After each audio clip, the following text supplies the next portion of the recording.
नमस्कार दोस्तों, स्वागत है आपका मेरे चैनल कॉमिक्स लाइफ में। शुरू करते हैं मनोज कॉमिक्स की एक और मज़ेदार कॉमिक्स, 8 करोड़ का आखिरी डाका। 8 करोड़ का आखिरी डाका। लेखक वीरेंद्र रावत, कला सुरेंद्र सुमन। उस्ताद, जल्दी कुछ करो वरना मेरा तो दम घुट जाएगा। मैं बेकार में तुम्हारे साथ पिस गया। खामोश हरामजादो, मुझे काम करने दो। Central jail. जेलर साहब की आज्ञा से जेल का एक सिपाही सफ़ेद लंबे बाल और घनी दाढ़ी वाले एक कैदी को उनके पास ले आया, क्योंकि आज उसकी रिहाई का दिन था। सर, कैदी नंबर 217। ठीक है, तुम जाओ। आखिर मामला क्या है? सिपाही के बाहर जाते ही, आज से तुम कैदी नंबर 217 नहीं बल्कि मिस्टर डागर हो, क्योंकि आज तुम्हें रिहा किया जा रहा है। रिहा? हाँ, लो अपना सामान संभाल लो। डागर ने जेलर साहब की मेज पर पड़ा अपना फटा पुराना थैला उठा लिया। मुझे यकीन नहीं हो रहा है कि मैं आज रिहा हो रहा हूँ। फिर जेलर ने डागर को समझाया, मिस्टर डागर, आशा है अब तुम कभी ऐसा काम नहीं करोगे जिससे तुम्हें फिर जेल की हवा खानी पड़े। जेल की हवा? मैं कोशिश करूँगा। डागर एक कुख्यात डाकू था। 20 साल पहले डाका डालते समय उससे एक खून हो गया था। परिणाम स्वरूप उसे आजीवन कारावास की सजा हो गई थी। 20 साल आजीवन कारावास की सजा काटने के बाद आज जब उसने जेल की 4 दीवारी से बाहर आकर खुली हवा में सांस ली तो उसने अपने आप में काफी परिवर्तन महसूस किया। अब वह 20 साल पहले का जवान बांका डागर नहीं रह गया था। अब कहाँ जाऊं? डागर राजनगर में स्थित अपने अड्डे पर पहुंचा, लेकिन 20 साल कम नहीं होते। राजनगर में उसे अपने अड्डे की जगह एक ऊंची इमारत दिखाई दी। सब कुछ बदल गया। वह इमारत के मुख्य द्वार पर तैनात एक बंदूकधारी के पास आकर पूछने लगा, यह इमारत कब बनी? पागल है, भाग जा यहाँ से। यह बैंक है, ज्यादा पूछताछ करेगा तो जेल भिजवा दूंगा, समझे? अरे भाई, ऐसा मत करना, जेल से तो मैं आ ही रहा हूँ। हैं? बंदूकधारी चौकीदार को हक्का बक्का छोड़कर डागर वहां से चल पड़ा। सचमुच पागल है। Bank, bank, bank. और वह बैंक के बारे में सोचता हुआ बाहर की तरफ बढ़ ही रहा था कि तभी, ओह, नोटों से और बक्से ले जाए जा रहे हैं। वैन उसके सामने से गुजर गई। डागर की आंखें चमक उठी। अगर किसी तरह ये बक्से लूट लूं तो जिंदगी आराम से कट जाए। फिर वह राजनगर की सबसे बदनाम बस्ती पीरगंज में जा पहुंचा। सारा राजनगर बदल गया, लेकिन यह पीरगंज वैसा का वैसा ही है। पीरगंज में उसने अपने 20 साल पहले के एक साथी कालिया के बारे में पूछताछ की। कालिया के बारे में कुछ बता सकते हो? कालिया? कुछ देर सोचकर पनवाड़ी ने जवाब दिया, उसको मरे हुए तो करीब 10 साल हो गए। क्या काम था उससे? कैसे मरा वह? पुलिस की गोली से। हर डाकू की मौत पुलिस की गोली से ही होती है। तो कालिया मर चुका है। अब डागर वहां से जाने ही लगा था कि तभी, हरिया, आजकल तो पान बहुत ही घटिया लगा रहा है। जी सरकार, ऐसी तो कोई बात नहीं है। अगले ही पल उसका दायां हाथ घूमा और तड़ाक!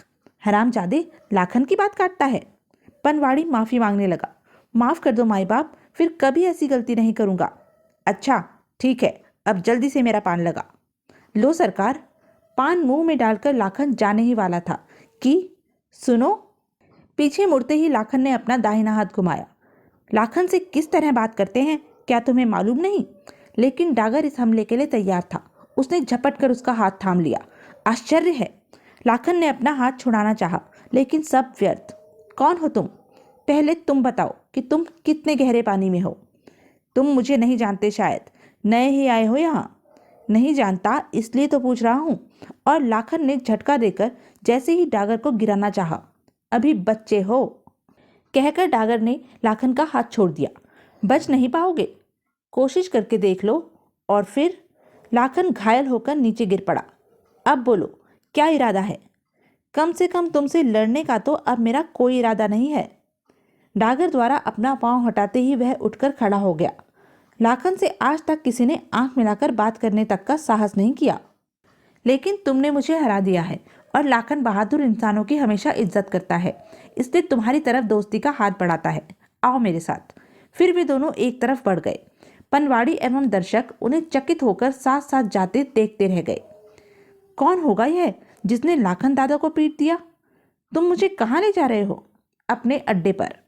लाखन राजनगर का कुख्यात बदमाश था। कुछ ही देर बाद वह डागर को लेकर पीरगंज में स्थित अपने गुप्त अड्डे पर जा पहुंचा। यह मेरा अड्डा है। अड्डा? लेकिन यहाँ तो कोई नहीं है। क्या तुम अकेले ही काम करते हो? नहीं, मेरे साथ बहुत से आदमी काम करते हैं, लेकिन इस अड्डे की जानकारी मेरे गिने चुने विश्वसनीय आदमियों को ही है। तो फिर तुमने मुझे अपना यह गुप्त अड्डा क्यों दिखाया? लाखन ने अलमारी से शराब की बोतल व 2 कांच के गिलास निकाल लिए। क्योंकि तुम साधारण व्यक्ति नहीं हो। पहले एक एक पैग हो जाए, फिर अपना परिचय देना। दोनों शराब पीने लगे। आज 20 साल बाद शराब पी रहा हूँ। 20 साल बाद? हाँ, क्योंकि मैं 20 साल तक जेल की काल कोठरी में रहा हूँ। 20 साल तक? कहीं तुम टागर तो नहीं हो? हाँ, लेकिन तुमने कैसे जाना? अरे अरे, यह क्या कर रहे हो? उस्ताद, मुझे माफ़ कर देना। मैंने तुम पर हाथ उठाने की जो गुस्ताखी की, उसके लिए मैं बहुत शर्मिंदा हूँ। डागर दर्शक की भांति उसी तरह बैठा रहा। मेरे उस्ताद कालिया दादा कहते थे कि तुम उनके उस्ताद थे, इस प्रकार तुम मेरे भी उस्ताद हुए। ओह, तो ये बात है। डागर नाक की तरफ फुफकार उठा। लाखन, मेरी सारी जिंदगी जेल में गुजर चुकी है। अब मैं वहाँ जाना तो दूर, जेल का नाम भी नहीं लेना चाहता। लेकिन उस्ताद, राजनगर बैंक में डाका डालना बहुत ही टेढ़ा काम है। डागर के लिए कोई काम टेढ़ा नहीं है। अगर तुम मेरा साथ देने को तैयार नहीं, तो भी मैं इस काम को करके रहूँगा। डागर का आत्मविश्वास देखकर लाखन उसका साथ देने के लिए तैयार हो गया। मैं तैयार हूँ उस्ताद। ठीक है, अब मैं तुम्हें समझाता हूँ, सुनो। और डागर उसे अपनी योजना बताने लगा। हमें राजनगर बैंक में घुसने की ज़रूरत नहीं है। बैंक की गाड़ी रुपयों से भरे बक्से कहीं ले जाती है, और शायद लाती भी होगी, और हमें बैंक की गाड़ी को ही लूटना है। ओह, मान गए उस्ताद। लेकिन इसके लिए हमें बैंक के किसी खास कर्मचारी को अपनी तरफ मिलाना होगा। बैंक का कर्मचारी? लेकिन क्यों? पूर्ण जानकारी के लिए, जैसे किस समय, किस दिन और कितना पैसा आ रहा है या जा रहा है। ठीक है, राजनगर बैंक में अकबर नाम के एक आदमी से मेरी जान पहचान है। आज शाम ठीक 6 बजे उसे मैं यहाँ आपसे मिला दूंगा। शाम ठीक 6 बजे। अकबर, तुम्हें बैंक में कितनी तनख्वाह मिलती है? 700 रुपये महीना। बस? अगर तुम्हें लाखों रुपए मिल जाएं तो कैसा रहे? लाखों रुपए? लेकिन भला मुझे लाखों रुपए कैसे और कहाँ से मिलेंगे? डागर ने बिना भूमिका के कहना शुरू किया। हम राजनगर बैंक की एक गाड़ी को लूटना चाहते हैं। अगर तुम हमारा साथ दो तो लूट के माल में तुम्हारा भी हिस्सा होगा। डाका? ओह, बैंक की गाड़ी में सचमुच लाखों रुपए होते हैं। मुझे क्या करना होगा? सबसे अधिक रुपए किस दिन, किस समय और कहाँ जा रहे हैं या कहाँ से आ रहे हैं, तुम्हें यह जानकारी हमें देनी होगी। बस? अकबर ने शंका व्यक्त की। अगर पकड़े गए तो? फिलहाल तो इसकी नौबत नहीं आएगी, और अगर आई भी तो हम तुम्हारा नाम नहीं लेंगे। अकबर ने बताना शुरू किया। बैंक के रुपए लाने व ले जाने वाली गाड़ी में एक समय में 4 लाख रुपए के करीब होते हैं। सिर्फ 4 लाख? 4 लाख? बाप रे!